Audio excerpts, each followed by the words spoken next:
आप देख रहे हैं दी लखनऊ पोस्ट। अगर आपने हमारा चैनल अब तक सब्सक्राइब नहीं किया है तो चैनल को सब्सक्राइब जरूर करें, बेल आइकन जरूर दबाएं ताकि आपको हमारी हर नई आने वाली वीडियो का नोटिफिकेशन मिलता रहे।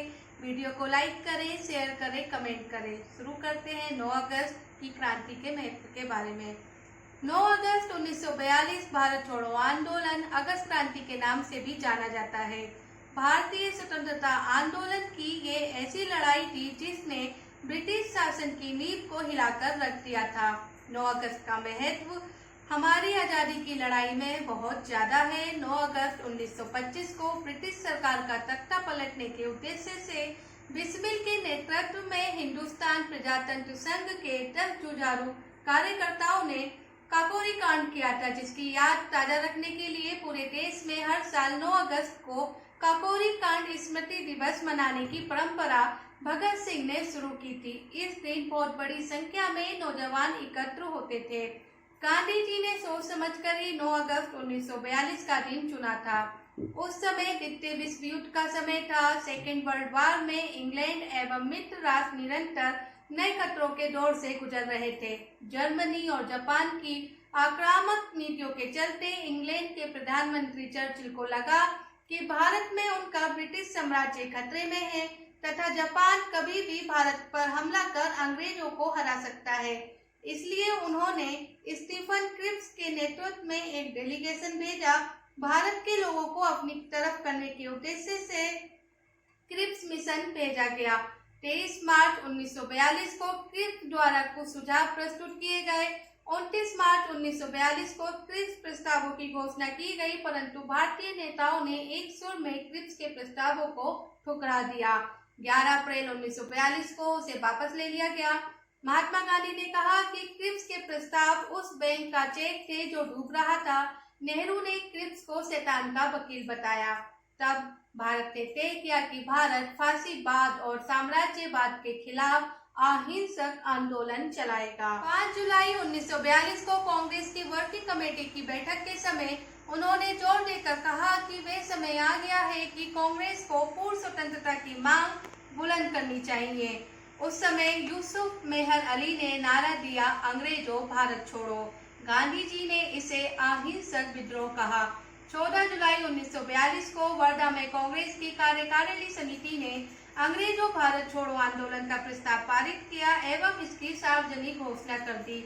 इसमें मांग की गई कि ब्रिटिश हुकूमत छोड़कर चली जाए और भारत को भारतीयों के हाथों में सौंप दे। 5 अगस्त तक देश के विभिन्न भागों में कांग्रेसी नेताओं की बैठक कर उन्हें आंदोलन का रूप समझाया गया। आंदोलन की रूपरेखा के बारे में आदेश दिए जाते थे। आंदोलन गांधी जी के आदेशों के अनुसार चलेगा, लेकिन अगर सरकार गांधी जी या दूसरे कांग्रेसी नेताओं को गिरफ्तार कर लेती है तो सरकार की हिंसा का हर संभव मुकाबला करने के लिए लोगों को हिंसक या अहिंसक कोई भी तरीका अपनाने की आजादी होगी। 8 अगस्त 1942 को कांग्रेस की मुंबई के ग्वालियर टैंक मैदान में बैठक हुई। उसमें भारत छोड़ो प्रस्ताव को कुछ संशोधन के साथ पास कर दिया गया। सबकी एक ही मांग थी, पूर्ण स्वराज्य। गांधी जी ने मंत्र दिया, करो या मरो, जिसका अर्थ था या तो आजादी हम हासिल कर लेंगे या इस कोशिश में अपनी जान दे देंगे। आंदोलन की घोषणा के 24 घंटे के अंदर ही कांग्रेस के बड़े नेताओं को गिरफ्तार कर लिया गया। महात्मा गांधी को पुणे के आगा खां पैलेस में रखा गया। अरुणा आसिफ अली ने 9 अगस्त 1942 को मुंबई ग्वालियर टैंक मैदान में तिरंगा फहराया, लेकिन पुलिस उन्हें पकड़ नहीं पाई। मुंबई के ग्वालियर मैदान का नाम बाद में अगस्त क्रांति मैदान पड़ गया। कांग्रेस कार्यकारिणी के सदस्यों को अहमदनगर के दुर्ग में रखा गया। कांग्रेस को असंवैधानिक घोषित कर दिया गया था। जनता के बीच से उभरकर जयप्रकाश नारायण, लोहिया, अच्युत पटवर्धन, सुचेता कृपलानी, एस.एम. जोशी जैसे नेता निकलकर सामने आए और भूमिगत रहकर नेतृत्व किया। उषा मेहता और उनके साथियों ने कई महीनों तक कांग्रेस रेडियो का प्रशासन किया।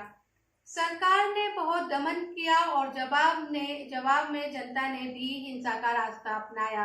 11 अगस्त 1942 में बिहार सचिवालय पर तिरंगा फहराया गया, जिसमें पटना के 7 छात्र शहीद हो गए। इस दौरान हड़तालें हुई। उत्तर प्रदेश के बलिया और बस्ती में विशाल हड़तालें हुई। लखनऊ, इलाहाबाद, कानपुर में भी हड़ताल की कोशिशें हुई। लाहौर और अमृतसर में भी बड़ी सभाएं हुई। आंदोलन हिंसक हो गया, रेल की पटरी उड़ा दी गई, जगह जगह आग लगा दी गई। इस आंदोलन में महिलाओं ने भी बढ़ चढ़कर हिस्सा लिया और नेतृत्व भी किया। सरकार ने बहुत दमन किया, गोलीबारी हुई, खूब लाठीचार्ज हुआ। सरकार ने आंदोलन से संबंधित खबरों के प्रकाशन पर भी रोक लगा दी थी। उसी समय बंगाल में अकाल हुआ और अकाल से 30 लाख लोग मारे गए। सरकार ने बिल्कुल भी बंगाल की मदद करने की इच्छा शक्ति नहीं दिखाई। भारत छोड़ो आंदोलन का हिंदू महासभा, मुस्लिम लीग और कुछ राजाओं ने घोर विरोध किया। आंकड़ों के अनुसार इस जन आंदोलन में सैकड़ों लोग मारे गए, हजारों घायल हुए और 18,000 नजरबंद हुए तथा बहुत से लोग गिरफ्तार हुए। आंदोलन को कुचलने के ये आंकड़े दिल्ली की सेंट्रल असेंबली में ऑनरेबल होम मेंबर ने पेश किए थे। अगस्त क्रांति ब्रिटिश साम्राज्यवादियों के अन्याय, शोषण, गुलामी और दमन के खिलाफ भारतीय जनता का विद्रोह था, जिसे बिना किसी भेदभाव के सभी ने मिलकर लड़ा और एक नए खुशहाल भारत का सपना देखा। महात्मा गांधी ने कहा था कि सत्ता भारत की जनता के हाथों में आएगी। सत्ता तो भारतीयों को मिली, पर कुछ साल बाद ही आम जन, गरीब, वंचित, दलित हाशिए की तरफ धकेले जाते रहे और सत्ता पूंजीपति राजा महाराजाओं के हाथों में आती गई। एक ही देश में दो भारत हो गए, एक समृद्ध भारत, दूसरा वंचित भारत। अगस्त क्रांति आज भी जारी है, इसे जारी रखना होगा। अभी भूख, गरीबी, असमानता, नफरत से आजादी बाकी है। विभिन्न संगठन इस दिन हर साल आंदोलन चलाकर इस दिन को मनाते हैं। धन्यवाद।